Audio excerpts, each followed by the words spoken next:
Without our captain, cried Dante, his eyes sparkling with animation. Pray mind what you say, for you are touching on the most secret wishes of my heart. Is it really your intention to make me captain of the Pharaon? If I were sole owner, we'd shake hands on it now, my dear Dante, and call it settled. But I have a partner, and you know the Italian proverb. Chi ha compagno ha padrone. He who has a partner has a master. But the thing is half done, as you have one of 2 votes. Rely on me to procure you the other. I will do my best.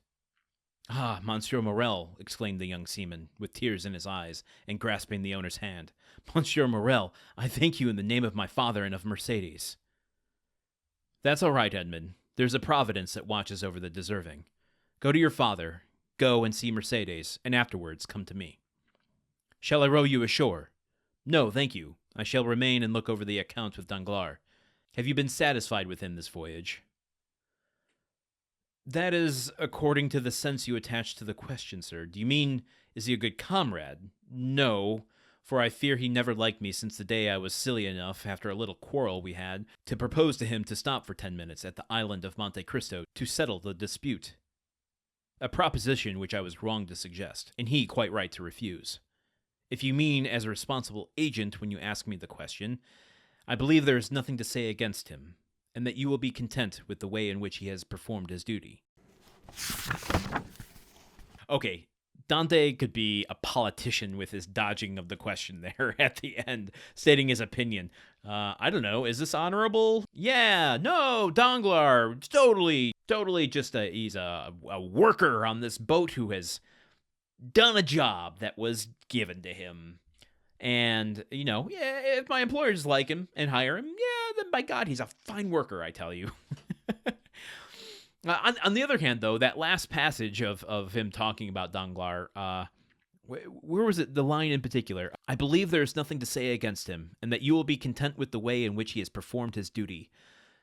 Now, I'm a big fan of Star Trek. I like Star Trek quite a bit. And suddenly, in that moment, I was like, on the one hand, yeah, you sound like a politician. On the other, though, like, there is a kind of Starfleet honorability about Dante there. Like, I'm not gonna shit talk anyone.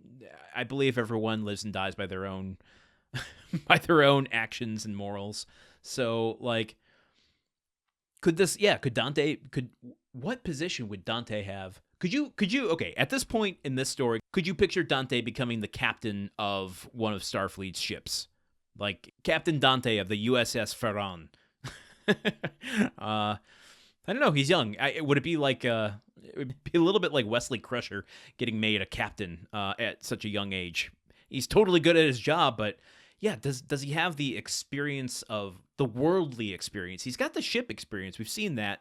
Everyone commends him on that. There's no questioning that. But does he have the worldly experience he needs to have these interpersonal connections?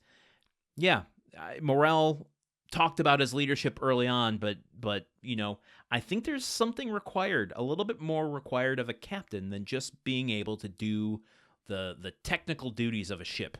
Yeah, I think Dumas is setting up an interesting dichotomy here that is going to pose some interesting quandaries later on.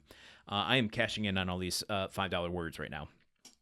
Also, I couldn't help but flag the Italian proverb there. He who has a partner has a master is an interesting one. I guess, left to your own devices, going solo on something isn't always, a good idea.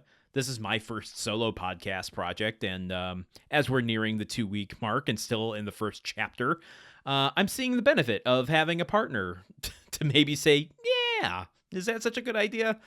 So shout out to my other podcast co-host, Truman Caps. Miss you, buddy. I wish maybe I consulted you on all this, but I'm having a good time. I hope you're all having a good time. That's all I got for today. We'll see you tomorrow for the conclusion of Chapter 1 of The Count of Monte Cristo. Okay, bye! The Countdown of Monte Cristo is part of the Gruntwork Podcast Network. This show is produced, edited, and hosted by Landon Solano. The original text of The Count of Monte Cristo by Alexander Dumas. Theme song by Magic Solo. If you want to support the show and others like it, visit patreon.com/gruntworkpod. Thank you for listening. See you tomorrow.